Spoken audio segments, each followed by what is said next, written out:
Salve, salve, ouvintes da Rádio Central 3. Estamos no ar com mais um Vai da Pé na Rua, todas as quartas-feiras aqui com vocês, sempre ao vivo, sempre das 18 às 19 horas, das 6 às 7 horas da noite, nas quartas-feiras aqui pela maior central de podcasts do Brasil, Rádio Central 3. Lembrando que você acompanha todos os nossos programas pelo site da Central, www.central3.com.br. Você acessa e confere os mais de 50 programas que já realizamos aqui na parceria junto com a Rádio Central 3 e também toda a programação de muita qualidade aqui da nossa central de podcasts, certo? Então acesse lá, assine o feed de podcasts e você recebe na hora, no dia, toda quarta-feira, o recado de que estamos ao vivo, certo? Ao vivo também pelo Facebook, facebook.com/Revista Vai da Pé, onde você curte a nossa fanpage aí neste mundinho azul e também recebe as notificações do programa de rádio e todos os conteúdos que realizamos há mais de 5 anos fazendo mídia independente aqui na cidade de São Paulo. Lembrando que a campanha de financiamento coletivo da Vai da Pé também está aberta pela plataforma Benfeitoria, benfeitoria.com/Benfeitoria.com/barra Vai da Pé. Você doa qualquer valor aí, apoia o coletivo para que a gente continue fazendo esse trabalho mais de 5 anos, como eu falei, certo? Quem já está na sintonia aqui com a gente, máximo respeito, Grazanate Rosinha da bicicleta. Sempre aí. Máximo respeito, sempre aí com a sua bicicleta vendendo doces na Zona Oeste de São Paulo. Máximo respeito aqui pela audiência, ela mandou um ajaiô pra você, Grazanate. Guilherme Almeida também está ao vivo aqui, o nosso grandioso, e mandou um salve, assim como o grandíssimo Sujão Meirelles, o maior editor de vídeos do século XXI, também está ao vivo aqui. João Miranda manda um salve pra gente, e quem está aqui com a gente todas as quartas-feiras é o nosso querido Gil Reis. Salve, salve, Gil. Eu queria te dar parabéns hoje. Opa. Porque eu não sei se você sabe, mas hoje é o Dia Internacional do Pedestre. Olá. Que poderia ser o Dia Internacional do Gil também, né? Isso aí vai mudar logo menos, Mano Cheio. Você bem sabe. Uma boa noite pra você. Mais uma vez aqui, quartas-feiras, na nossa querida Central 3. Hoje com uma mesa de responsa, meu querido Mano Cheio, porque o assunto é sério. E hoje, né, a gente também encerra aquela agenda de entrevistas que a gente vinha realizando com pré-deputados e deputados federais e estaduais, e encerramos na semana passada. E mais de 12 entrevistas aí, Mano Cheio, mostrando as novas caras da política aí que estão concorrendo ao pleito de 2018. Queria dizer que foi um momento muito importante e queria agradecer você por estar junto a mim todos esses programas, quase 60 programas que estamos aqui na Central 3, certo? É isso aí. Lembrando também, né, Gil, quem quiser ver os debates com pré-candidatos, a gente chegando aí próximo do momento eleitoral, para escolher também a sua candidatura, faz o quê, cara? Faz o quê? Acessa ali a Central 3, a central de podcasts, a maior do Brasil, na aba da Vai da Pé, e pode conferir lá todos os programas que a gente fez aqui, certo? Lembrando, mais de 12 entrevistas com pré-candidatos e pré-candidatas. Foi muito especial, muito bom e muito importante, certo, meu querido Leandro e a mim? Opa, certo. Você falou? Falei. Se você falou, tá certo. É isso. Tudo bem, senhor? Tudo bom. Tudo bem, senhores? Beleza. É complicado, né? Porque se não foram apresentados ainda, o pessoal ficou sem saber se falavam ou não. Desculpa aí, meu cheio. Ainda, né? Atrapalhei aí a tua condução. E apresenta aí quem tá faltando. Você é o piloto desse barco aqui, sempre, então não se preocupe. Grande Leandro e a mim aqui nos trabalhos técnicos. Um belo trocadilho para hoje, hein? Pois é isso aí. Além da presença mais que especial aqui também de Paulo Júnior, também da Central 3. Salve, salve, Paulo. Salve, senhores. Um prazer estar aí com a galera da Vai da Pé. Sempre recebendo vocês e sempre acompanhando de casa ou do metrô, ou enquanto lavo louça, às quintas-feiras eu ouço também o podcast da Vai da Pé. A melhor experiência de ouvir o Vai da Pé na rua, com certeza, é lavando louça. Não tenho nenhuma dúvida. Sensacional, é isso aí, Paulo. Você lava a louça, Thiago? Todos os dias. Sei. Máximo respeito, então, Paulo Júnior, que está aqui com a gente, porque o debate hoje é sobre literatura independente. Vamos falar bastante sobre o mercado editorial aí, sobre as novas editoras que estão surgindo, como é que anda as possibilidades aí para novos escritores e também para essas editoras, e falar muito sobre a Flipei, que rolou nesse final de semana agora no Rio de Janeiro, no final de semana anterior, né? Exato. Em Paraty, durante a Festa Literária Internacional de Paraty, a Flip. E estamos aqui com a figura de Cauê Amene, que organizou aí a Flipei, a Flip Pirata. Máximo respeito, Cauê. Seu primeiro boa noite aí. Opa, boa noite. Queria agradecer o convite do pessoal da Vai da Pé e os ouvintes da Central 3. Eu acho que o que vocês fazem hoje é uma coisa muito, muito futurista, porque não sei se o pessoal se ligou, mas essa parada de podcast e rádio é a notícia do futuro. Porque as pessoas cada vez têm menos tempos para ler e você pode consumir informação através de... Esse é o sucesso do podcast. Você consegue consumir informação enquanto você faz outras coisas, como o Paulo que lava a louça e toma banho e ouve o podcast. Então, no futuro, as pessoas que tiverem mais capacidade de armazenar informação vão ser as pessoas que têm um bom leque de podcast. E vocês, eu acho que já estão pioneiro, assim, dentro das mídias alternativas. Yes. Porque o pessoal ainda tá no blog, no vídeo. Então vocês são, assim, vanguarda total. Respeito aí pra vocês. Vivemos no futuro, mano, Shea. É isso aí, nesse cenário aqui com neon, com câmeras inteligentes aqui. Máximo respeito, Cauê, aí pelas palavras. Tamo junto, sempre parceiraço aqui da Vai da Pé também. Ele que toca a editora Autonomia Literária, junto com Hugo Albuquerque, que também esteve aqui nos estúdios pra falar de outra coisa, pra falar do julgamento do Lula na época. Esteve como advogado. Aqui. Esteve como advogado. Engravatado. Ele que é multifunções, o Hugo, né? Máximo respeito, é isso aí. Então, o debate hoje é literatura independente, é Flip, todo mundo aqui já na audiência, Guilherme Zig, mandando um salve, salve, salve, Zig, tamo junto aí, temos uma cerveja aí marcada pra acontecer em breve. Daniel BF também mandou aqui, salve Guilherme Zig, salve, salve Daniel BF, Cláudio Marvado está na sintonia, Vinícius Pereira e todo mundo aqui que está assistindo, mande seu salve, o seu comentário, a sua participação, sua pergunta, que a gente lê ao vivo no ar. Mas manda aí, Gil, algumas notícias da semana pra gente aquecer o clima e daqui a pouco entrar no assunto do dia de hoje. Opa, beleza. Primeira notícia é que logo menos iniciaremos uma live também no Instagram da revista Vai da Pé, então se você quiser acompanhar por lá, está convidadíssimo. Eu queria falar, Mano Shea, nesse primeiro bloco, de um colega meu que esteve na graduação comigo e que estreou seu primeiro texto no Justificando, uma mídia de matérias e artigos jurídicos. O texto foi publicado na última segunda-feira por ele, Marcelo Rodrigues, e o título é Como o seu candidato à presidência pensa sobre a política de drogas, uma abordagem aí importantíssima nessa época de eleições, e o texto traz uma reflexão atual da política de drogas no Brasil, guiada pela Lei Nacional 11.343, conhecido como a Lei de Drogas. Nacional, né, Mano Shea? Uma das responsáveis também pelo alto índice de encarceramentos no Brasil e o ranking que o Brasil ocupa, consequentemente, aí dos encarceramentos. Certo, Mano Shea? Ele traz um panorama da política de drogas e também como os atuais candidatos à presidência do Brasil pensam a respeito do tema. Então, além da importância, claro, da matéria, eu queria dar meus parabéns para o meu querido Marcelo Rodrigues, que está começando aí sua trajetória no Justificando, muito sucesso para ele. E leia a entrevista, eu acredito que você vai publicar aí nos comentários mais tarde, certo, Mano Shea? Certíssimo, é isso aí. Quem tem o Gil como amigo tá feito, hein? É isso aí, máximo respeito, Gilzão. Você não sabe o que eu falo de você por aí, meu amigo? Sensacional, é isso aí.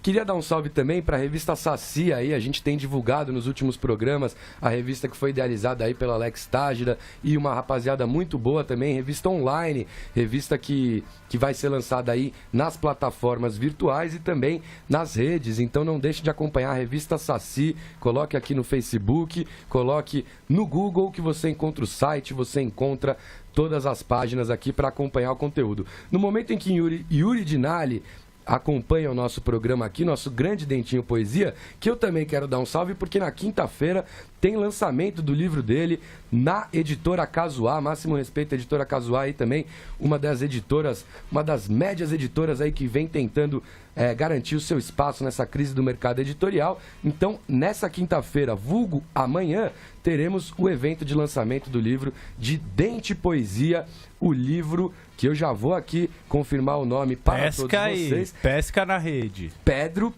Pedreira, Pedrado e Pedregulho aí, o livro do nosso querido Dente Poesia. Então fica o salve, o evento também aqui é só jogar o nome do livro, Pedro Pedreira, Pedrado e Pedregulho, que você encontra aqui, o evento na Editora Casuá, no centro de São Paulo, certo?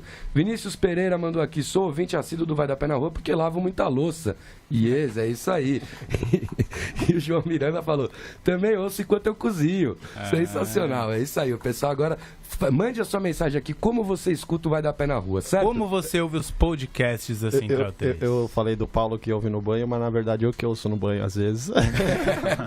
Se entregou aqui, é isso aí, máximo respeito. Vamos então para a primeira coluna do dia, porque não temos tempo para perder aqui com o Cauê para falar sobre Flipei, para falar sobre crise do mercado editorial, editoras independentes. Vamos então com a pitada histórica aqui do nosso queridíssimo Mano Próximo, que hoje fala de um assunto muito importante. Ele relembra a Lei Maria da Penha. Fala, ancião. Era mais ou menos assim. Eu nasci há 10.000 anos atrás.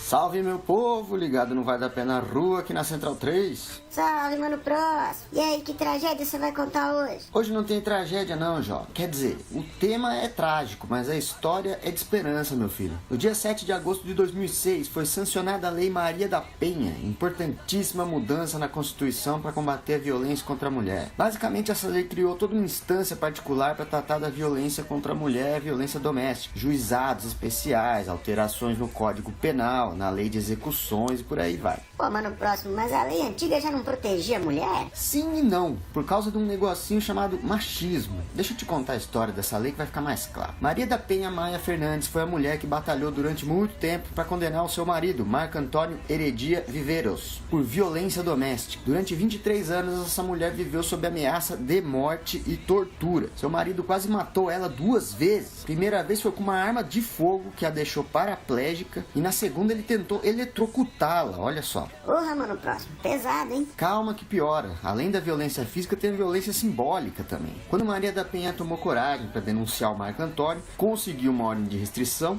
ela teve que aguentar anos de um processo árduo que foi julgado 2 vezes. Mas ela não desistiu, procurou órgãos latino-americanos de defesa da mulher que ajudaram ela a fazer uma denúncia direto para a Comissão Interamericana de Direitos Humanos da OEA. A comissão botou a justiça brasileira no pau, apontou que ela não estava cumprindo seu papel e o Estado não tinha nenhuma política pública específica para tratar desse assunto. O Estado brasileiro então teve que se atualizar, inseriu o parágrafo 9 no artigo 129 do Código Penal, que permitiu que a violência doméstica pudesse ser pega em flagrante, além de prisão preventiva, fim de penas alternativas, aumento da pena para até 3 anos de prisão, remoção do agressor do ambiente familiar. Mas e aí, funcionou, Mano Próximo? Então, em 2015, uma pesquisa do IPEA mostrou uma diminuição de 10% nos casos de homicídio doméstico de mulheres. Mas a lei teve efeitos diferentes pelo Brasil. Tem muitas mulheres que ainda não se sentem seguras para denunciar seus parceiros. Isso sem falar na violência que elas sofrem nas ruas, assédio no trabalho. Para você ter uma ideia, uma pesquisa de 2016 do Fórum Brasileiro de Segurança Pública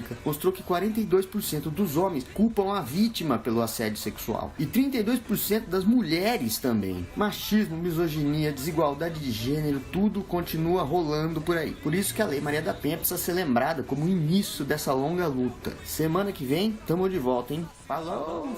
E quando todos praguejavam contra o frio. Yes, Mano Próximo, sensacional aqui. O que seria da humanidade sem Mano Próximo? Eu não sei. Ele trazendo aqui, muito importante, a lembrança histórica de hoje sobre a Lei Maria da Penha aí. um avanço significativo aí na luta contra a violência contra a mulher aí, que ainda está muito longe de deixar de ser uma realidade triste aqui do nosso país. Então fica a lembrança do nosso Mano Próximo. Semana que vem ele está de volta com mais histórias aí dos seus 10 mil anos de vida, certo? De volta então com Vai Dar Pé na Rua, ao vivo pelo Facebook aqui. Lembrando, você participa com a gente nos comentários, manda a sua pergunta, a sua participação. Um salve aqui pro Vander Wilson, que mandou um salve. André Moreira também está ao vivo, diretamente da Zona Sul. Mandem mensagens pra gente, mandem as suas perguntas, porque hoje o tema é literatura independente aqui no Vai Dar Pé na Rua. Estamos com o Cauê Amene, da editora Autonomia Literária, uma editora independente aí que já publicou diversos livros importantes aqui no Brasil, que não tinham sido nem traduzidos, né? Como o livro do Varoufakis, o livro do Cockburn sobre o Estado Islâmico, né?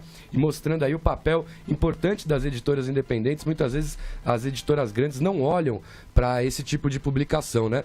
E o Cauê, que também esteve organizando a Flipei durante, há 2 semanas atrás, durante a Flip em Paraty.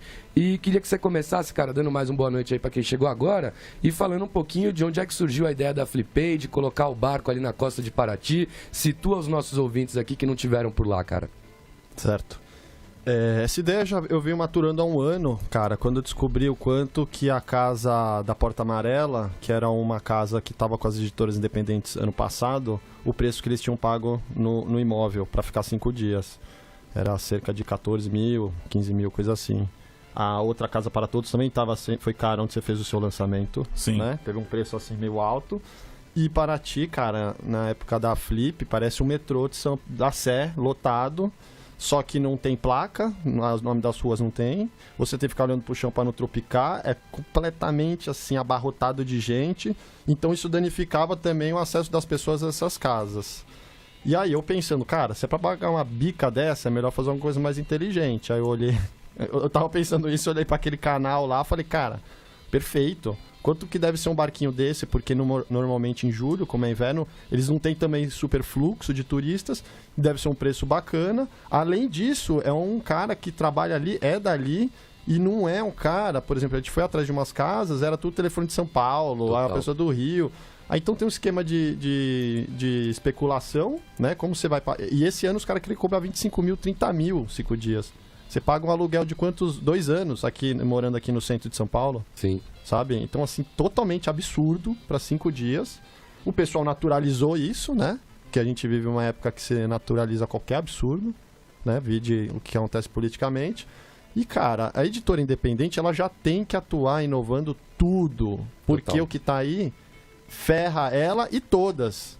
É o que está acontecendo, né? O sucesso da Flipei, etc., dá muito nessa questão da crise do mercado editorial e também na crise política. Eu vou falar mais um pouco sobre isso mais para frente. Mas foi isso. Aí pensando nisso, depois eu conheço umas histórias boas aí do Hacking Bay, um grande teórico anarquista, que tem o TAS, né? O Zona Autônoma Temporária, que é um livro que a gente gosta muito. E ele tem um livro, cara, de histórias sobre piratas, que chama Utopias Piratas. Esse livro é sensacional, porque ele conta que os primeiros proletários, entre aspas, porque eles seriam os proto-proletários, a tomarem conta de uma fábrica, eram os piratas. Porque o pirata não é um cara que faz um barco ou rouba um barco e fala, agora eu vou assaltar. É um cara, normalmente, que tem noção de marítima. Ele fazia parte das repúblicas corsárias para ficar saqueando a África e a América Latina. E o cara se rebela. E aí ele toma conta daquele barco. Então o barco seria a pré-fábrica no capitalismo.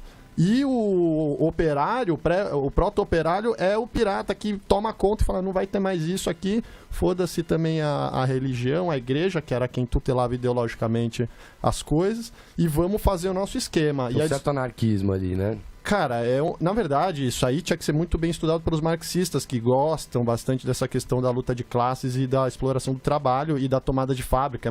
Anarquista e marxista, né? Estuda bastante isso. Uhum. E esses caras começam a pegar ilhas no Caribe, fazer ligações, rede de ligações com outras federações até do Império Otomano no norte da África, que tinha uma autonomia maior, então os caras queriam ter uma vida mais liberta. O sufismo tem um lado libertário também, né? Tanto que Foucault e um monte de pensador assim se encantaram com o sufismo num dado momento da vida. Enfim, tem toda essa narrativa por trás que eu já conhecia um pouco. Aí eu fui ler, vi isso, tinha especulação imobiliária.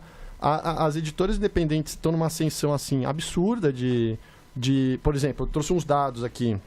Enquanto o mercado editorial convencional desde 2006 caiu 21%, as editoras independentes tiveram nos últimos anos um crescimento de 13% em volume e 4,5% em faturamento. Então você tem uma crise geral acontecendo, você tem o mercado editorial colapsando, porque essas editoras tradicionais elas apostaram no modelo de negócio de Walmart, sabe? Total. Elas transformam o livro numa mercadoria, muito assim, né? Vamos vender um monte, 50 tons de cinza, sei lá o quê. Quem que vai desovar essa venda vai ser essas livrarias. Aí essas livrarias, Saraiva, Cultura e Finac, que hoje estão devendo pra galera, também fiz um levantamento aqui, elas estão devendo 38 milhões. Você tá louco. Pra grandes e médias e pequenas editoras. Pra todo mundo. E aí eles apostaram no modelo de circulação de mercadoria, que é desses grandes monopólios e dessas grandes redes de lojas, em shopping, etc. Só que em shopping, cara, vai um público que não lê. Então eles construíram isso em cima muito de dinheiro público, com empréstimos do BNDES. Normalmente o dono dessas grandes redes, tipo o Pedro Herz, da Livraria Cultura, é um liberal que fala que a cultura não precisa de Estado, mas para ele precisa, né? Isso sempre acontece no Brasil. Liberal no Brasil adora. Estado, capitalismo para os outros, Estado para mim, né? Socialismo para mim. E isso, cara, gerou essa crise, porque antigamente tinha a Companhia das Letras tinha casa, a Rocco tinha casa, todos esses caras que estavam no Bial tinham casas na Flip.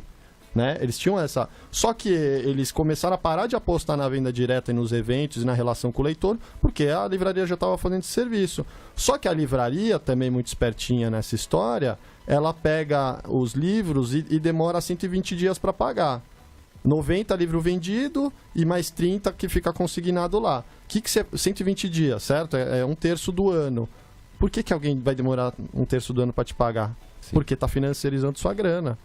Só que é aquilo, cara, você tem controle e volume de capital para mexer no mercado e controlar a bolsa? Não tem, se ferraram. Por isso estão devendo um monte. A livraria está trabalhando meio como um banco, assim, da literatura, né? É tipo isso. Pega o dinheiro, vende e demora para pagar. Em prazos loucos. E se convencionou o Brasil desses caras ficar com 50%. As editoras independentes, elas não conseguem atuar nisso. Se ela depender desse mercado, ela já não consegue nem existir. Então elas vêm atuando em feira já há muito tempo. Sim. Aí deu essa brecha na Flip de começar a ter casas parceiras, que foi ano passado. E aí a gente foi lá, participou da Casa Amarela, e aí eu fui atrás para fazer alguma coisa mais inovadora, e aí eu dei de cara com esse preço, falei, cara, vamos no barco aqui. Foi uma logística complexa, teve uma grana, mas, cara, só por ter inovado dessa forma, eu sabia que ia chamar muita atenção, e seria a chance daquilo se reinventar. Porque, sim, a Josélia falou naquele debate que a gente estava na Tapera, que o preço é o mesmo entre um autor negro e branco, etc., que não tem assim questão de conteúdo. E ela tá fazendo uma militância boa lá dentro de trazer mulheres negras e dar mais diversidade. Já desde o ano passado? Já desde o ano passado. Não, a Josélia é gente boa. Barreto, né? Só que tem uma questão de infraestrutura. Eles perderam uma grana, não tem infraestrutura. Quem que vai colocar infraestrutura e fazer investimento para atrair público? Porque o público, na época mais elitista da Flip, é, cara, gente que vai de jatinho ou de barco para lá, entendeu? Outra... Aí diminui a estrutura. E aí quem que apareceu para segurar a bronca? Todas essas iniciativas independentes. Na real, vocês são uma salvação também, de uma certa forma, para a Flip, né? Tanto que esse espaço, eu até estava acompanhando lá o debate na Tapera e tal, eles fazem questão de dizer que abriram esse espaço, que chamaram e tal, mas vem muito de uma falta de estrutura, né? Uma necessidade, uma ideia de renovação e uma atuação nossa, né? Porque também a gente imagina, a gente pagou os caras, a gente fez uma mega de uma logística, cara, só a nossa teve 2 carros, um caminhão, 2 casas, um barco e 12 pessoas. Logística para uma editora de 2, 3 pessoas é muito louco isso. Mas tem isso que as editoras independentes, elas se... Não vem como concorrente também, que nenhuma editora comercial. Porque elas, cada um publica no seu nicho, tá ligado? Sim. Então elas se vê, vamos se unir para fazer alguma coisa. Então é fácil você fazer a união entre elas. Não vai ter um problema assim, não vou botar meu livro com você porque vai vender mais o seu, né? Isso não tem essa, cara. E aí, nessa ideia colaborativa entre a gente, fui conversando com os editores, eles, beleza, vamos nessa. E aí a ideia foi tomando forma, e aí a gente foi convidando algumas pessoas que já estavam, porque também tem essa.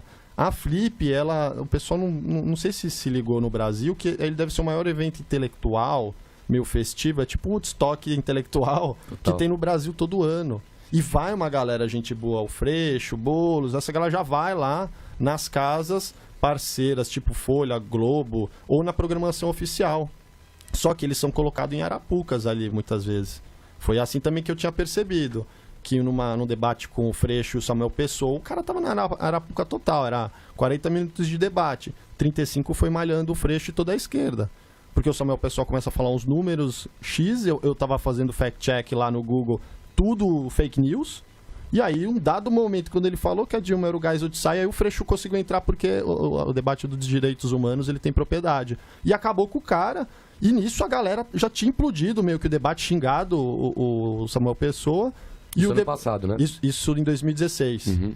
Em 2017 eu fiquei lá trabalhando na Casa Amarela com a editora Elefante, N-1 e Autonomia Literária. Foi aí que eu pensei, cara, isso aqui dá para reinventar, tem que ser um lugar melhor de acesso para as pessoas, etc. Total. E eu tinha visto que também tinha uma temperatura no debate político que estava sendo meio manejado, porque vai intelectual, vai jornalista, vai estudante, vai professor, vai todo esse mainstream intelectual, e do Sudeste com certeza, e do Brasil inteiro, quem tiver grana para ir, porque também é meio carinho.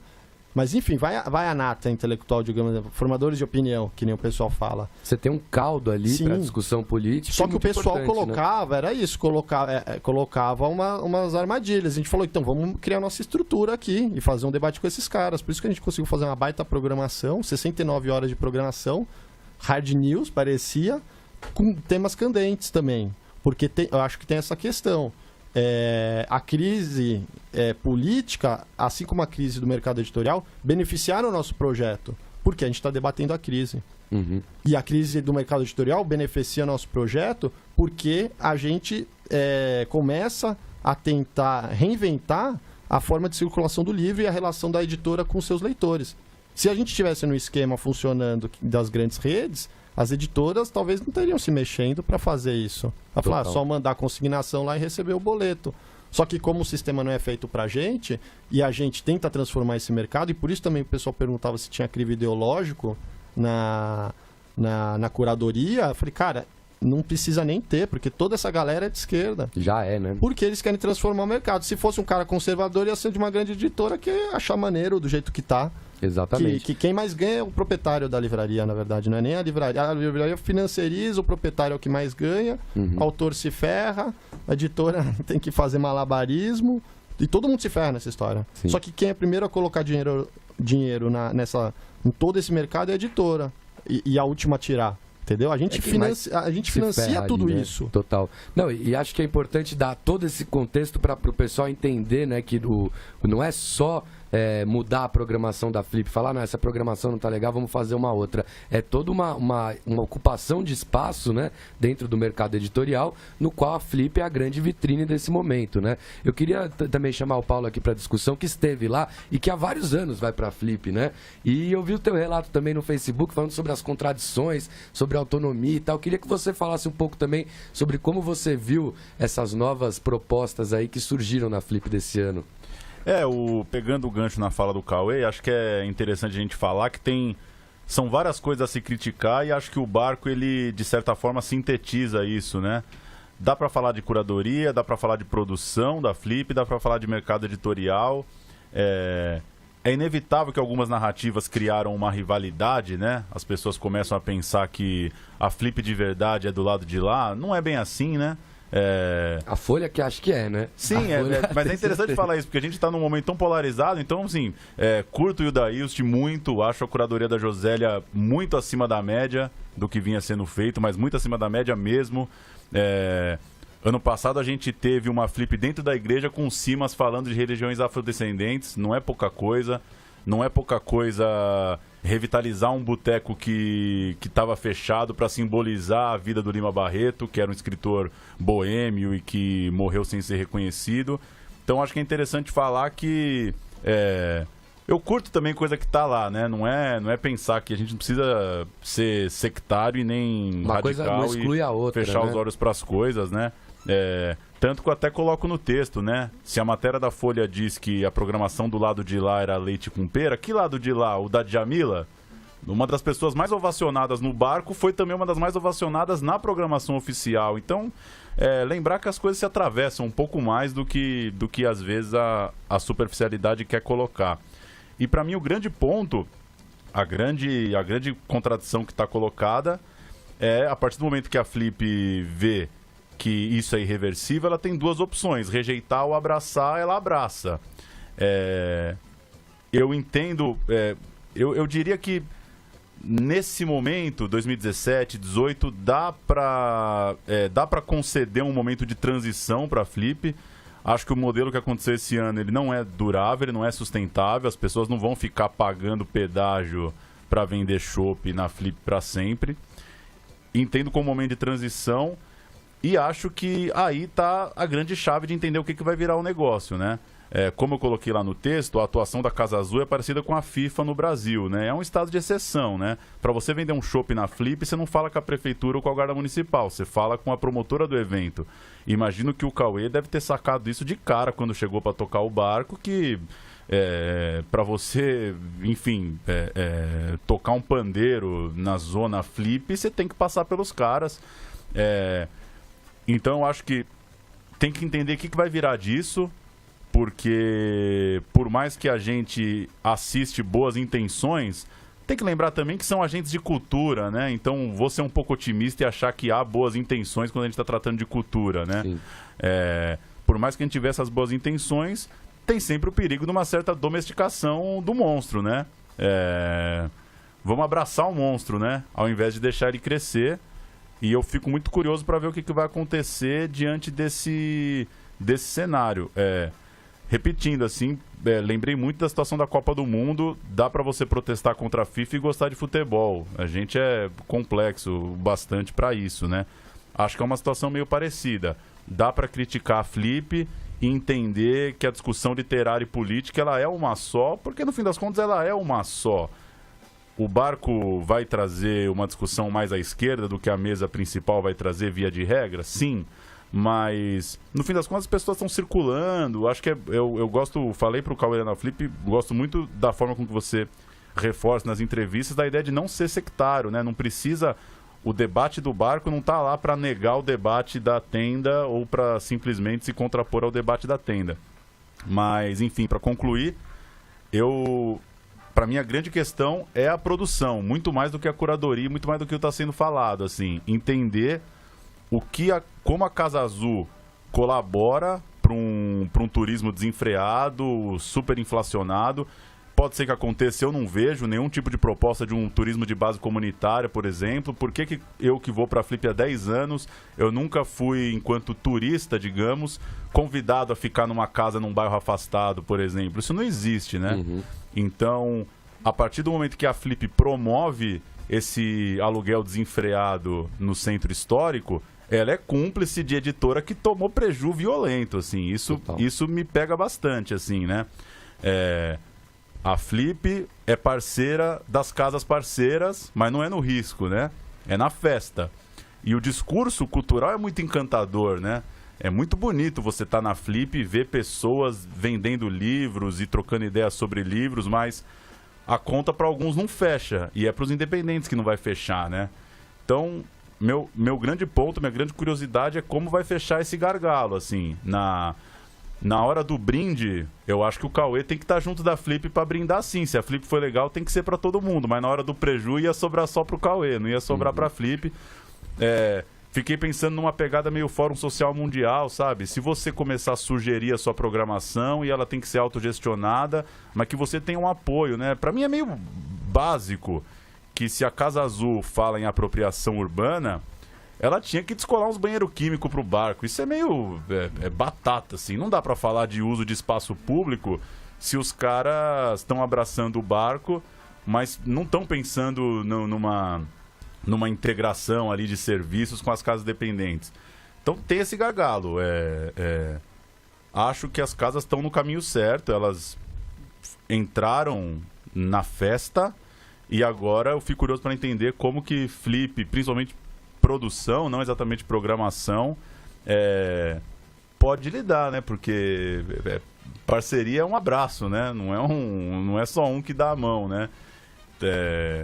A Casa Azul e a Flip não vão resolver os problemas de Paraty nem das editoras independentes, mas acho que tem nuance aí para tensionar esse debate aí sobre a parceria, né? Eu queria perguntar justamente disso, Cauê. Como é que foi lá na chegada? Você teve uma relação com a galera da Flip? Como foi a conversa? Foi embate ou eles abraçaram mesmo? E queria só complementar, para a gente já aproveitar, pegando o gancho do Paulo, né? Que acho que a grande pergunta que fica, que era o que ele estava falando, é como será no ano que vem, né? Por exemplo. E queria que você já falasse um pouquinho disso, Cauê. Como é que vocês estão pensando, inclusive a partir do diálogo que teve de balanço geral depois com a própria Flip ali? Primeiro, só 2 comentários aqui com a fala do Paulo. A gente, assim, faz um tempo já, até na própria editora você vai ver, a gente fala com a esquerda, do Boulos ao Ciro, tá ligado? Que a gente é meio Paulo Freireano, eu sempre falo isso, que é aquela frase do Paulo Freire que toda ação, ela tem um cunho ideológico por trás. Basta saber se ele é includente ou exclusivo, se ele exclui ou inclui, né? A gente até com a Casa Azul, que se mostrou bem legal, a gente também tem esse, vamos fazer junto, porque eu acho que ali, se vocês não sei se o pessoal sabe, Paraty é a 3ª cidade mais violenta do Brasil e a mais violenta do Rio. Sim. Cara, no Rio, a mais violenta é Paraty. Por quê? Você tem uma especulação imobiliária, é que nem o Morumbi, aqui é onde você tem concentração de riqueza, em volta você tem favela. E na favela ali desativaram a prisão que tinham ali próximo. Aí estão mandando para prisão São Paulo, tá, onde tem todo o esquema PCC, Comando Vermelho. Aí o cara tem que dar lealdade pro grupo para não morrer, volta para lá, já tem tem uma favela desempregada prontinha para trabalhar para ele. E a concentração de renda em Paraty não é pouca, não né? É pouca, não, cara, é absurdo aquilo. Aquelas ilhas ali, o pessoal de jatinho para lá e para cá, para lá e para cá, você pagar 30 mil em 5 dias numa casa. Assim, então tem isso. Ano novo no Caribe, isso aí. Não, mas, né, você pode dar um rolê morar na Europa durante sei lá quantos anos com 30 mil. É doido, né? Então acho que a gente pode, assim, talvez se eles chamarem a gente para pensar as próximas, eu faria algo do tipo. Vamos incluir, porque também lá todo o serviço hoteleiro é uruguaio, argentino, paulista. Os donos das casas é tudo também pessoal de São Paulo, etc, né?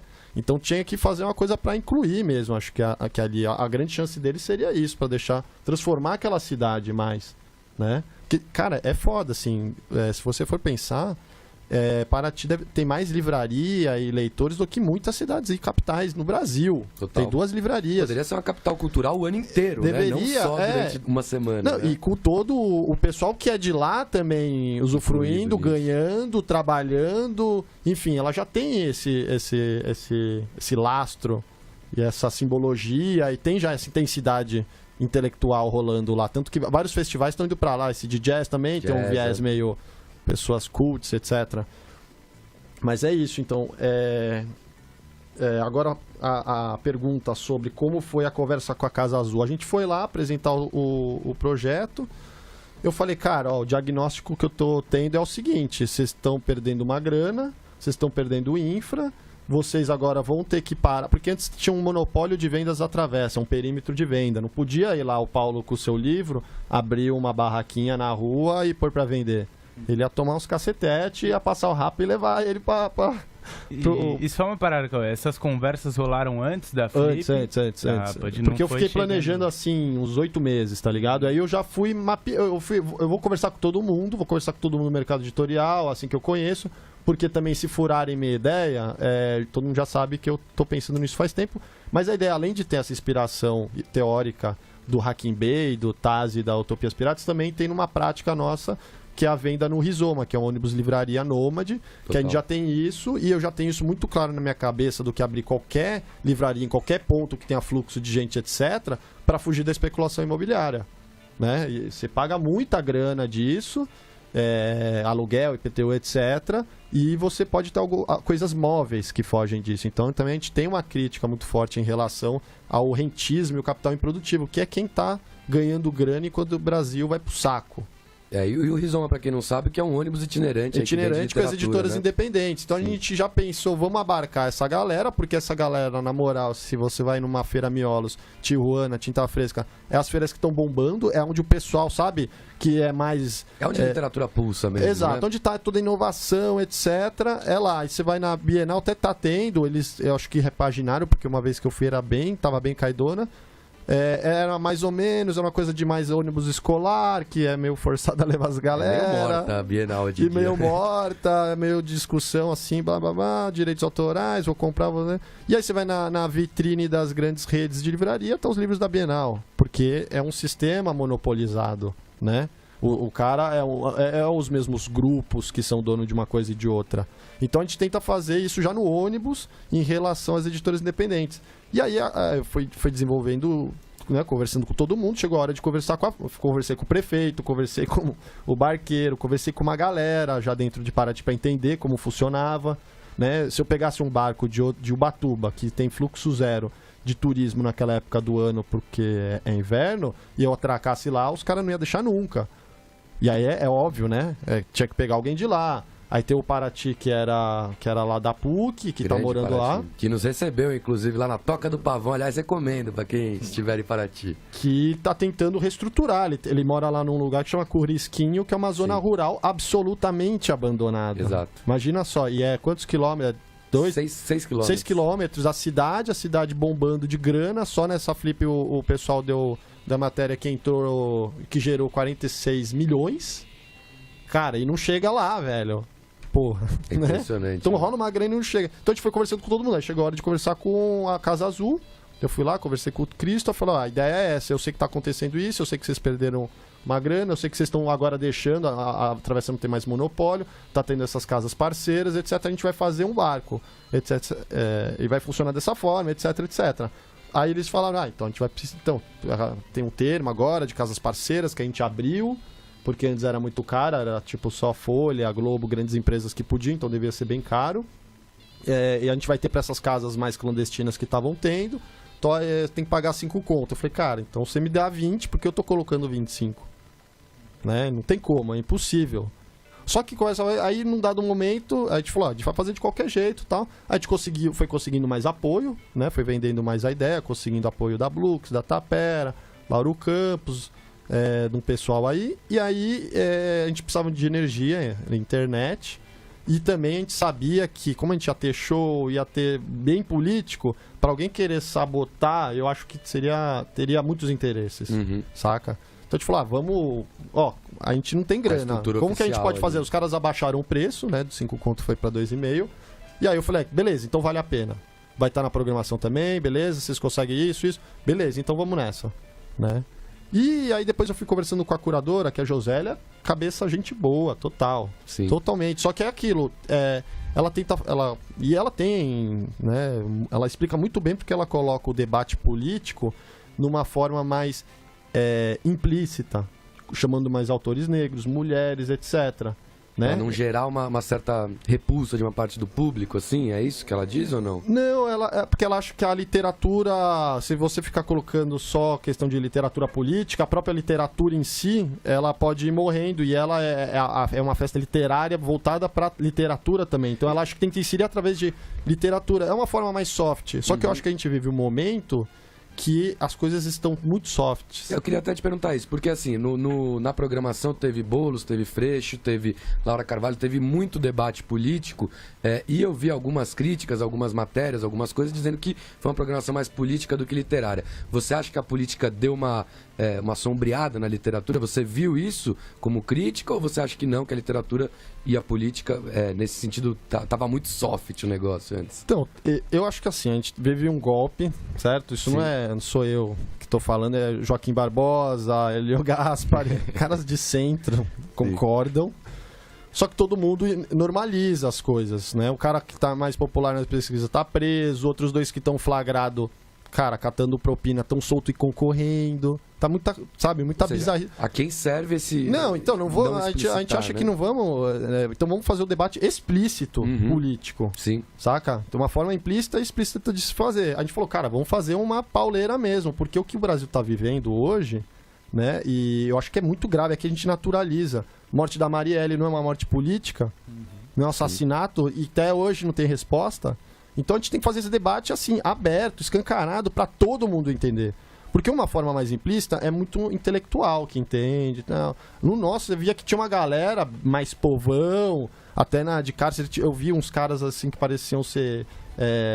né, por causa das tatuagens, tudo, já tinham passado pela prisão, adoraram, é a galera mais local, porque a gente tem que fazer um debate mais didático também, que tá rolando. Não adianta falar, cara, você tem que ler os poemas da Hilda Hist, sacar como que é. Né? Cara, né? Aí, já, falando em restrição, tipo, por ano que vem a gente já tá pensando em pegar um barco, 200 lugares e fazer um rolê no meio do mar, com debates e uma livraria rolando. Só que ao mesmo tempo, o que acontece? A gente restringe o público, né? A Flip, do jeito que é, ela tem um negócio, tem ingresso para entrar, mas também tem um salão para ver. Que tem o telão, né? Que tem um telão. Mesmo assim, eu acho que tem umas catracas. Primeiro porque tá meio bastante intelectualizado, né? Ou a pessoa tem que manjar muito de literatura para entender nas entrelinhas as mensagens políticas. Outro tem uma questão de espaço. O barco ali, ele é catraca livre. Saca? Quem quiser colar, já era. Quem quiser entrar, já era. Quem não precisa. Então, essa ideia do barco saindo por aí, a gente já andou para trás, não vai fazer mais, vai ter que bolar outro plano. Mas eu acho que tem que reinventar. Ia ser irado, né? Ia ser da hora, mas, cara, ia sempre limitar, né? De alguma forma. Sem eu não sei se isso é legal. E eu acho que a Folha, essas outras casas que continuam lá, elas viam a gente como concorrente porque eles pagam uma fortuna para tentar fazer um brainwashing lá com os debates deles. Só que o debate deles só cabe 50 pessoas.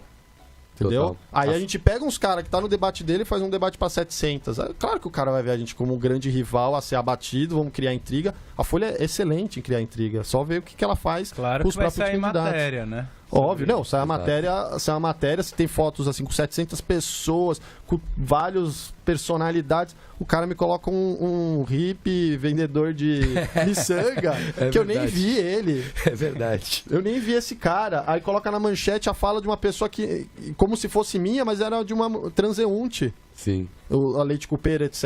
É verdade, saca? É verdade mesmo. E aí eles colocaram aí eu fiquei pensando, cara, esses caras acho que estão muito putos com a gente, porque também eu sempre uso esses exemplos da Casa Folha lá mandando bala no fake news, ainda quando esse termo não era popular, eles veem a gente como uma ameaça, porque a gente vai chamar pro debate político, que vai começar a dar exemplo dos caras que fazem milhões de besteiras politicamente, e a gente vai fazer um debate político na qual eles estão inseridos, a imprensa. Total. E só pra reforçar uma coisa, rapidinho. Eu tenho muito amigo que acha que a Flip é blasé, é comercial. Acho que é tudo isso também. Inclusive, um amigo meu, antes de ir, eu perguntei se ele não queria. Ele falou, pô, a Flip é muito pedante. Mas assim, 15 anos no evento de literatura, ele tem que ser pedante também. Senão, né, eu acho que tem essa coisa intelectualizada no ar. Mas só pra, de repente, quem tá ouvindo que nunca foi... para reforçar, vocês já falaram isso, mas só reforçar de forma mais explícita, a programação oficial ela tem espaço para esse debate político. Ele tem boas histórias de convidados oficiais que usaram lá o seu poder de microfone, a sua cadeirinha no palco para trazer boas discussões. E eu entendo também a Josélia quando ela diz que ela precisa costurar uma programação mais fria, entre aspas, né? Sim. Costurar com base no homenageado do ano e uma programação que faça sentido de um ponto de vista mais... atemporal, né? Mais atemporal. E quem entrar, por exemplo, no YouTube e acompanhar mesas antigas da Flip, tem uma... não deixa de ter ali uma rica história oral ali da contemporaneidade mesmo, assim. Tem muita coisa boa passando. Acho que é por isso que a combinação dá tão certo, né? Como o Cauê disse, as casas independentes, elas... por atuarem naturalmente numa contramão do que está sendo feito, elas trazem esse calor. Mas enfim, só para deixar claro de novo que não é de toda ruim. Que a Flip Oficial programação também é legal, é isso tem mesmo, pessoas legais lá trazendo. Eu acabei de citar, a Djamila tá lá falando sobre mulher negra e lugar de fala na Flip, pra argentino que pagou 70 pau na mesa. Total. Deixa eu reforçar. Chamar aqui a coluna do nosso Cacá Tibérios, trazendo o contraditório aqui também pro Vai Dar Pé na Rua. Ele, o nosso representante da direita paulistana aqui, vai perguntar algumas coisas para o Cauê. E na volta também, eu vou trazer aqui o comentário do Flash, do Vander também, prestigiando a rapaziada que trabalhou junto lá na Flipei, que tem uma pergunta aqui pro Cauê também. Então vamos agora de Cacá Tibérios e daqui a pouco a gente volta aqui com a entrevista. Yes. Olá a todos, eu sou Cacá Tibérios, esse é o Se Liga, minha coluna opinativa aqui no Vai Dar Pé na Rua. Hoje o assunto foge um pouco do meu escopo, realmente não sou um profundo conhecedor de literatura, mas eu posso dar uns pitacos sobre a Flipei e sobre como iniciativas dessas são vistas por nós, o público mais liberal. Nós liberais sofremos com acusações de vivermos em bolhas, Dizem que nós só sabemos nos comunicar entre nós mesmos. E essa crítica tem fundamento sim, mas ela não pode ser focalizada em nós. Eventos como a Flipei mostram como essas bolhas são escapes para todas as vertentes políticas. Temos séria dificuldade em conviver em harmonia com discordâncias conceituais. Não é à toa que a minha participação nesse programa é apenas remota. Pois bem, imagina-se que em uma festa literária, no qual o foco não é necessariamente uma visão de mundo, seria mais fácil promover essa convivência mista, mas não é tão fácil assim. Quem se acha subrepresentado nos painéis tradicionais fez uma programação paralela, e eu acho isso ótimo, sabia? Até porque é melhor ter espaços separados e pais do que uma constante disputa por espaços rotativos. Esse é o tipo de autoajuste que uma área de mercado específico pode fazer para se atualizar aos dias de hoje. Só dependeu de empreendedores como o Cauê tomar a iniciativa e criar seu espaço em um mercado que antes não era favorável a eles. A esquerda é cheia dessas ironias, não é mesmo? Dizem que o caminho é lutar e garantir espaços nas instituições, mas ao primeiro sinal de dificuldade eles criam seus próprios espaços, assim como um liberal faria. Obviamente existe um exagero nesse tipo de pensamento por parte dos esquerdistas. É só ver como todo ano partidos, movimentos sociais, gestões de sindicatos, do movimento estudantil se racham em grupos menores visando essa tal autonomia, entre aspas. Para mim, a Flipei se encontra no meio do caminho entre um partido de correntes nanico e um evento como o Fórum Social Mundial. Se por um lado essa auto-organização denuncia certa falta de diversidade no evento original, por outro lado ela legitima que esse evento não tenha mais que ser diverso nas próximas edições. Afinal, os alunos da PUC-Rio já terão um lugar para ver o Gregório do Vivier, então a Flipei não precisa mais contemplar ele. Daqui a algum tempo vamos ter mais um racha nessa organização, vamos fundar uma festa literária para os socialistas, uma para os anarquistas, uma para os LGBTs, outras para as pessoas negras. Enquanto isso, a curadoria da Flip vai continuar a homenagear esses autores que o pessoal não lê. Se liga, Se liga, Cacá Tibérios, todas as quartas-feiras aqui no Vai Dar Pé na Rua. Ele tinha até faltado em uma quarta-feira ou outra, mas agora está de volta aqui, trazendo a sua opinião. Ele que parece não acredita muito na luta política, né? Porque está aqui comentando que na criação desses espaços, ela separa e faz com que a Flip, por exemplo, não tenha mais que se preocupar em diversidade dentro da sua programação oficial. Você concorda, Cauê? Como é que você vê aí as afirmações que o nosso Cacá Tibérios falou aqui? Eu vejo que tem um acerto e tem um erro. Começar do acerto. De fato, eu acho que a gente... É que, cara, um liberal clássico, o Stuart Mill, Tocqueville, todos esses caras, eles seriam um cara de esquerda hoje no Brasil, entendeu? Porque ele seria contra o monopólio. Ele seria a favor do MTST, porque ele está brigando por uma propriedade para sua autossobrevivência. Eles são a favor disso, né? Então tem essa questão conceitual. O pessoal, acho que no Brasil... não sei, talvez no mundo, acha que esquerda é uma essência em si, acha que é um valor em si. Você é de esquerda, você é uma coisa, assim, de certos valores. Depende. Um liberal inglês, hoje, seria um cara de ultra-esquerda praticamente no Brasil, porque ele ia defender aborto, ele ia defender o uso de drogas, ele ia defender várias coisas que a esquerda defende. Então tem uma questão, assim, um liberal qual? O brasileiro, que é totalmente conservador, porque ele normalmente é herdeiro, normalmente ele tem esquema no mercado e no BNDES, como eu acabei de dizer aqui do Pedro Hers, que se diz um liberal e é o dono da livraria Cultura. O cara é contra qualquer liberdade individual, então depende.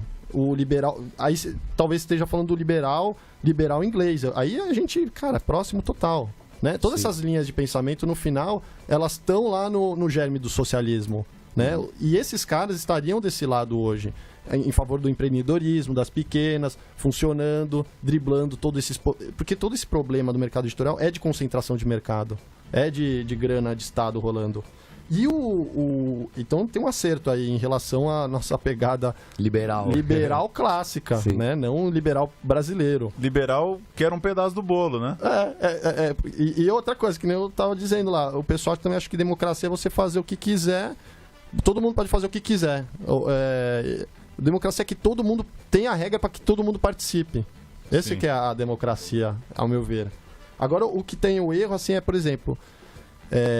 o Alckmin e a Marina, que eu acho que são os representantes, entre aspas, da ala liberal conservadora brasileira, eles foram chamados para ir para Flip, pela Casa da Globo. Só que eles não vão. Por que eles não vão? Eu acho que eles vão ser totalmente interpelados, cara, na rua. O pessoal não vai gostar deles lá. O pessoal que vai lá saca que rolou um golpe, saca que esses caras são, saca o que eles representam. Tanto é, olha que louco, um cara dessa pegada que foi lá, o cara chegou de carro blindado, tinha 2 policiais com metralhadoras AK-47 que você nem pode manejar ali no meio, você não pode entrar com o carro ali naquela porra daquela cidade. Nem com o carro você entra. Não pode.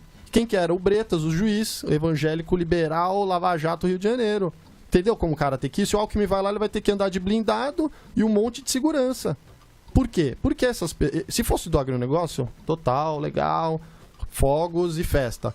Num lugar que é mais intelectualizado, essa galera não pode... Tanto o Samuel Pessoa, aquela mesa assim, implodida na Folha, em 2016, na Casa Folha, é um exemplo disso. O cara não pode sair falando um monte de coisa, porque o pessoal ali manja o que tá rolando. Ele não pode falar que a Dilma é o gás de saia, não pode falar que a Petrobras produz o mesmo tanto de barril petróleo dia há 15 anos. Porque você dá um Google, você mata o cara, velho. Agora ele pode falar isso na Jovem Pan, pode falar isso na TV, na Globo News, Roda Viva, onde ele quiser. Porque ali é tudo camarada entre eles. Só que lá não é, cara. Embora assim, as estruturas tentam fazer algum tipo de armadilha e tal, o cara, ele não consegue. O público é inteligente. Eu tô falando, é o pessoal que lê. Não é o pessoal que tá treinando tiro, agrobusiness, a favor de porte de arma. Não é essa galera, entendeu? Total. E agora trazendo aqui pro nosso Flecha, grande Flecha que está participando aqui, e também pro Vander. Ontem estive com eles aí tomando uma cerveja pela Boemia Paulistana. Ele pergunta aqui para você, Cauê, qual que é a relação entre o barco com o CACs e a autogestão? Pensando nessa ideia de autogestão e os projetos que surgem também dentro das universidades. Não, é totalmente ligado a nossa experiência de autogestão na PUC, que foi um resgate de uma experiência política que teve nos anos 80, pela uma outra gestão no CACs, de autogestão. Né? O barco, todo o pessoal que trabalhou, e se não fossem eles a gente não conseguiria fazer, porque o pessoal deu um gás, mas o pessoal já tinha uma sintonia e já tem um viés, uma ligação política, entende já a dimensão do projeto logo de cara. Se não fosse eles, não teria virado nada. E a autogestão tem tudo a ver com essa discussão, tem tudo a ver com a equipe, tem tudo a ver com a ideia do barco, tem tudo. Esse jornal, por exemplo, foi uma publicação autogestão, não tem editor.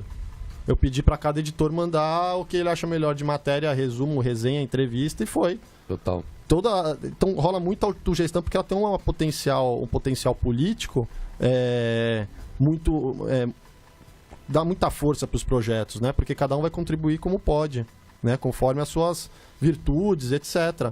Então você começa a agregar muita gente com muita virtude, tanto que isso que estava legal lá, aí veio o chopp artesanal, aí o pessoal sabia manejar super bem isso, as contas também foram muito bem, porque todo mundo ali sabe fazer venda, sabe colocar um fio desencapado, sabe montar barraca, sabe... Então todo mundo, você não precisa ter uma equipe gigante, embora tenha dado muito trabalho, na próxima vez a gente tem que ir com mais pessoas, para fazer, porque todos ali sabem se virar, vê que tá acontecendo lá um problema, o cara já arruma escada, vê que caiu sei lá o que, já conecta o fio, já coloca a rampa por causa da maré, Cara, a melhor pesa coisa... menos para um, né? Não fica só nas costas de um, né? A melhor gestão é sempre autogestão, né? Porque todo mundo participa e tem isso. Você descentraliza, de certa forma, e os problemas que vão aparecendo no meio de uma produção dessa vão sendo rapidamente resolvidos. Não precisa passar por alguém. Talvez seja isso também a questão da gente ter uma mobilidade boa em relação também à programação. Teve uma certa autogestão de cada editora colocando, cada autor indicando. Então é uma forma de atuar coletivamente que tem muita potência. Total, é isso aí. Estamos chegando aqui no final do Vai Dar Pé na Rua. Queria mandar um salve aqui pro nosso querido Cláudio Marvado. Falou aqui, programa de altíssimo nível, parabéns. Máximo respeito à sua audiência aqui, grande Marvado. Kiara Paz também mandou aqui um salve e chamou também a K. Muner para assistir o programa. A K que esteve lá também em Paraty. Máximo respeito à rapaziada da Secretaria Municipal de Educação, onde tive o prazer também de fazer o meu ofício. Certo, Mano Gil? É, certíssimo. É isso aí. A gente está chegando no final do programa, acabamos nos atendo mais aqui à ocupação e a tudo que representou a Flipei, mas também a gente já se compromete a fazer mais um programa sobre a crise do mercado editorial independente também. Aí já fica o convite para o Paulo, o convite para o Cauê, para a gente sentar aqui novamente e fazer mais um debate aqui, que eu tenho certeza que todo mundo que acompanhou gostou demais. Cauê, satisfação total tê-lo aqui, cara. Portas sempre abertas aqui do Vai Dar Pé na Rua. Muito boa sorte com a Autonomia Literária. Curtam a Autonomia Literária também. E seus últimos apontamentos aí para o público do Vai Dar Pé na Rua. Não, e fazer uma ressalva aqui. Talvez o barco não existisse se não fosse autogestão, porque na autogestão que a gente colocou dentro do centro acadêmico de 2011 a 2015, essas leituras do Hacking Bay vieram.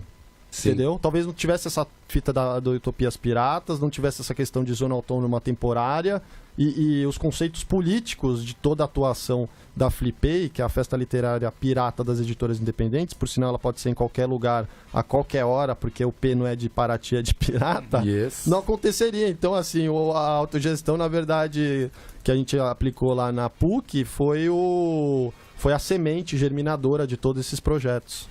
E obrigado aí, Vander, Flecha e toda a galera que deu uma força.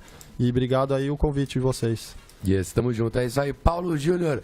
Um prazer imenso sempre tê-lo aqui. Apareça mais, cara. Aparecerei.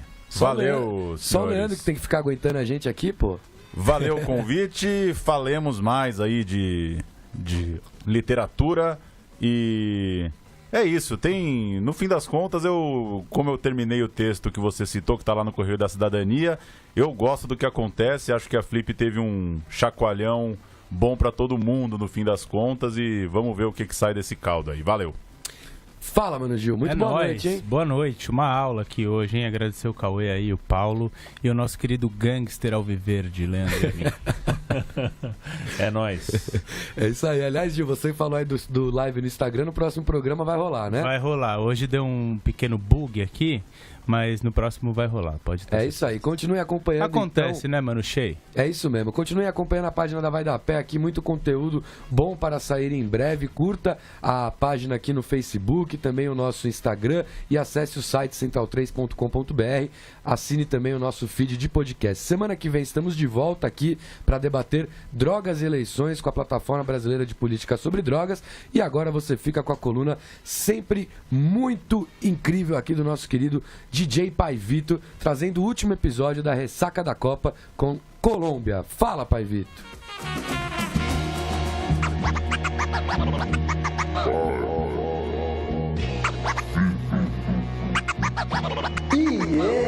Salve, salve, Vai Dar Pé na Rua. Aqui quem fala é Pai Vito com uma ideia musical para tentar suavizar o cotidiano de todas e todos os ouvintes desse programa maravilhoso que é o Vai Dar Pé na Rua. E nessa quarta-feira eu trago o 4º episódio, a saideira da Ressaca da Copa do Mundo. A Copa já acabou, né? Pelo amor de Deus! Mas eu devo admitir também que já senti saudade. Pois tudo que é bom dura pouco, já diria a mó galera. E só pra lembrar, eu decidi continuar com mais alguns episódios sobre bandas, movimentos, artistas e questões culturais de alguns países que estiveram em campo na Rússia. Quem perdeu as colunas da Argentina, Nigéria e Portugal, pode ficar tranquilo que dá pra conferir de graça. A 4ª coluna da Ressaca pra fechar com chave de ouro é dos nossos parças sul-americanos.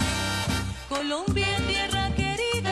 Pois é, eu queria lembrar que até a década de 90, a Colômbia só tinha ido para uma Copa do Mundo, que aconteceu em 1962, o bicampeonato da seleção canarinho, certo? Quando os colombianos caíram na fase de grupos. Foi só na década de 90, quer dizer, na década de 80, com o dinheiro do narcotráfico, muita força dos principais cartéis, né? Cartel de Medellín, que tem a figura do Pablo Escobar, e o cartel de Cali, que impulsionaram muito o futebol nacional. Poderia facilmente ser outro? Talvez. A gente nunca vai saber. A questão é que em 1990, 94 e 98, a geração de craques como Valderrama, Asprilla, Guita e outros apresentou o futebol colombiano ao mundo. Vale lembrar a Copa de 94 e o caso do zagueiro Andrés Escobar, que não era parente de Pablo e fez um gol contra, crucial para a eliminação. Ele que foi para a Copa como o primeiro colombiano a ser contratado por um clube italiano, no caso Milan, que daquela época era monstro. Na volta ele encontra uma Colômbia bagunçada, porque acreditando que a morte do Pablo Escobar ia resolver o conflito que acontecia ali na Colômbia, que era muito grave para os Estados Unidos, né? Eles que são mó da hora. Alguns órgãos do governo americano e do governo colombiano se aliaram a cartéis que rivalizavam com Pablo, como o próprio cartel de Cali. E foi a união de todas essas forças que derrubou o Pablo, né? O mais famoso narcotraficante da história, que tinha muito mais que times de futebol, um helicóptero e políticos mineiros. Calma. A questão é que na volta da Copa de 94, a Colômbia era um território em disputa. E sei lá por que acreditaram que a morte do zagueiro ia dar controle. Na verdade era muita tensão, então qualquer coisa colocava aqueles jogadores em risco. Eles contam ligações para a família deles, contando de atentados perto de onde estava a mãe de algum dos jogadores. Tem questões bem sérias que aconteceram nessa época. E depois desse trauma todo, com a morte do Andrés Escobar, a Colômbia ainda foi para 98 e depois disso deu uma sumida. Me parece haver um ponto de retorno em 2001, na Copa América, que eles receberam o resto da América do Sul e foram campeões. Mas para a Copa do Mundo eles só voltaram quando foi no Brasil em 2014 e de novo na Rússia em 2018. E eu quis trazer a Colômbia para mandar aquele salve para os nossos vizinhos amazônicos que ainda sofrem com a proibição internacional de drogas, assim como nós mesmos, certo? E todo o nosso continente. Também com o tráfico internacional de armas. Afinal, a América do Sul não é referência na produção de armas, certo? E eu aproveito para sugerir o documentário The Two Escobars, os dois Escobars, da ESPN, que fala muito bem sobre esse tema. Mas é isso, rapaziada. Como a coluna é musical, eu vou fechar a música de hoje com um encontro que aconteceu em solo colombiano. Quem quiser um som colombiano, pode dar o salve que eu mando também. Mas essa união da franco-chilena Anitta Tijoux e o DJ Quantic, acho muito fera. O DJ passou uma temporada na Colômbia para aprender mais do swing do Armeiro e do Minas, certo? E também do Santiago Trellis. E encontrou a Anitta e fez esse som. Lembrando que quem quiser algum link é só dar um salve que eu mando. E semana que vem estamos de volta com o Vai da Pé na Rua. A Vite se despede lembrando: quem não gostou não precisa gostar. E até semana que vem. Yes!